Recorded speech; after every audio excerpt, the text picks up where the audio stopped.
स्वागत। मी मिलिंद भागवत आणि सुरुवातीला नाशिकमधली एक मोठी बातमी हाती येते। नाशिक कृषी उत्पन्न बाजार समितीमध्ये व्यापारी विरुद्ध बाजार समिती असा संघर्ष पेटलेला पाहायला मिळतोय।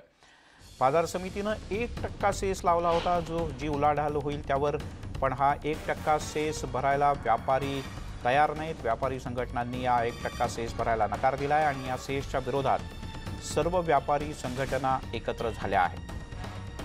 प्रशांत बाग आपले प्रतिनिधी आपल्यासोबत आहेत। प्रशांत, दिल्लीमध्ये वेगळा मुद्दा आणि नाशिकमध्ये सेसचा मुद्दा। नक्कीच मिलिंद, म्हणजे की आपल्याला हेच बघता येईल की कशा प्रकारे परिस्थिती आहे नाशिकच्या शरदचंद्र पवार कृषी उत्पन्न बाजार समितीमध्ये जी आहे धान्य बाजार समिती, त्या बाजार समितीमधले हे सगळे व्यापारी सगळं बाजार बंद झालेले आहेत, सगळं मार्केट बंद झालंय, बेमुदत सुरुवात केलेली आहे। प्रफुल्ल संचेती आहेत, अध्यक्ष आहात तुम्ही या सगळ्या संघटनेचे, का बंद? आज बाजार समितीने गेल्या 8 दिवसापासून व्यापाऱ्यांना कुठलीही सूचना न देता डायरेक्ट गेटवर गाड्या बंद केल्या आणि त्यांनी येणाऱ्या मालावर 1% सेवा शुल्क भरण्याची आम्हाला मागणी केली। आम्ही त्यांना एकच सूचना केली, राज्यात ज्या बाजार समित्या ज्या प्रकारे सेस घेतात त्या प्रकारे सेस भरण्यास व्यापारी तयार आहेत, परंतु 1% सेस की आमचा व्यापारी आज जर 1% वर आमचा माल विकतो आणि बाजार समितीला 1% सेस कशासाठी हवा? नाही, पण तुम्ही बेमुदत बंदचा निर्णय घेतलाय, याने धान्याची टंचाई निर्माण झाली तर? या होणाऱ्या टंचाईला आमच्या व्यापारी कुठलाही जबाबदार राहणार नाही। आम्ही गेल्या 8 दिवसापासून महाराष्ट्राचे नाशिकचे पालकमंत्री, महाराष्ट्राचे अन्न पुरवठा मंत्री छगनरावजी भुजबळ यांना सुद्धा भेटलो।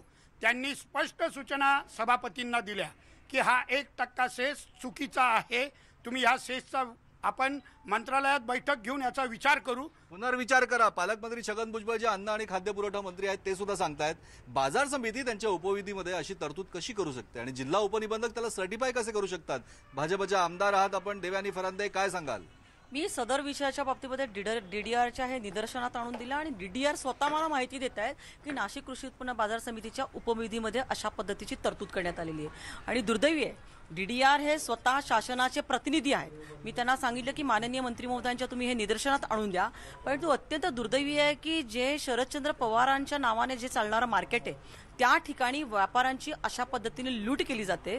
1% सेस म्हणजे अतिशय मोठी पिळवणूक ह्या माध्यमातून धान्य व्यापाऱ्यांची केली जाते। एका बाजूला कृषी विधेयकाला विरोध करायचा आणि जे कृषी विधेयक माननीय पंतप्रधान नरेंद्रजी मोदी यांनी केलेलं आहे ह्याचं हेच महत्त्वाचं कारण आहे की कालच भारत बंदच्या वेळेस कृषी उत्पन्न बाजार समितीचे सभापती देविदास पिंगळे, सगळे संचालक हे सगळे आंदोलन करत होते, कृषी बिलाला विरोध करत होते आणि आज ही भूमिका।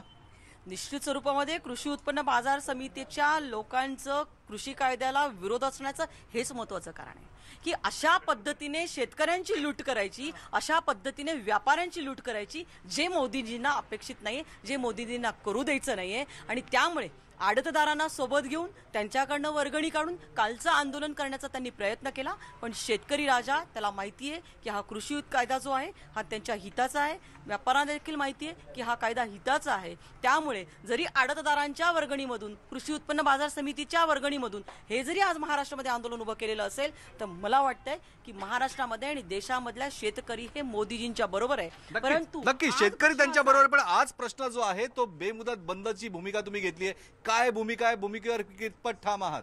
आम्ही जोपर्यंत 1% सेस मागं घेत नाही तोपर्यंत आम्ही आमची दुकानं उघडणार नाही। इथं आम्ही आमच्या व्यापाऱ्यांची आणि व्यापाऱ्यांच्या सर्व कर्मचाऱ्याची जेवायची, चहा पाण्याची सगळी व्यवस्था संघटना करेल।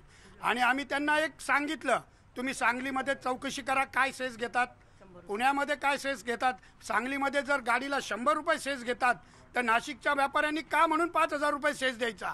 आमची लूट आतापर्यंत चालली, यापुढे आम्ही आमची लूट कुठलीही खपवून घेतली जाणार नाही। एक माहिती अशी समजते की 2019च्या फेब्रुवारीमध्ये खरं तर या सेसला स्टे दिलाय सहकार मंत्र्यांनी, पणन मंत्र्यांनी, तरीही का गेल्या त्या कालावधीमध्ये वर्षभर सेस आकारला गेला नाही कृषी उत्पन्न बाजार समितीच्या यांच्याकडून, परंतु आता कृषी उत्पन्न बाजार समितीमधली सत्ता पलटली आणि ती आज काँग्रेस आणि राष्ट्रवादीच्या ताब्यामध्ये गेली की परत त्यांनी तो सेस घ्यायला सुरुवात केलेली आहे आणि हा सेस म्हणजे शेतकऱ्यांची पिळवणूक आहे.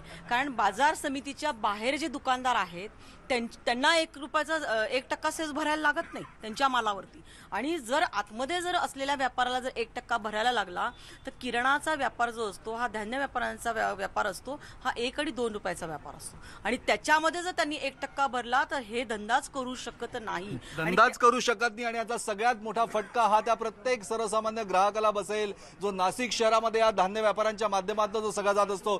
तबरेज, हेच सगळे ते व्यापारी आहे, हेच सगळे ते आहे की ज्यांच्या माध्यमातून खरा सगळा पुरवठा होत असतो.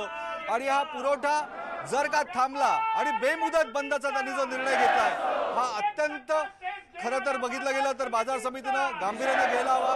अन्न आणि खाद्य पुरवठा मंत्री, पालकमंत्री सुद्धा नाशिकचे छगन भुजबळ आहेत, त्यांनी जर का यावर एकत्रित बसून तोडगा काढला नाही तर हा विषय येत्या दिवसामध्ये प्रचंड वाढू शकतो आणि हा धान्य प्रचंड महाग सुद्धा होऊ शकतो. नाशिकमध्येच अशा प्रकारचा निर्णय का, हा प्रश्न विचारतायत व्यापारी. मिलिंद. नक्कीच प्रशांत, तुर्तास धन्यवाद या सगळ्या माहितीबद्दल. नाशिकमधले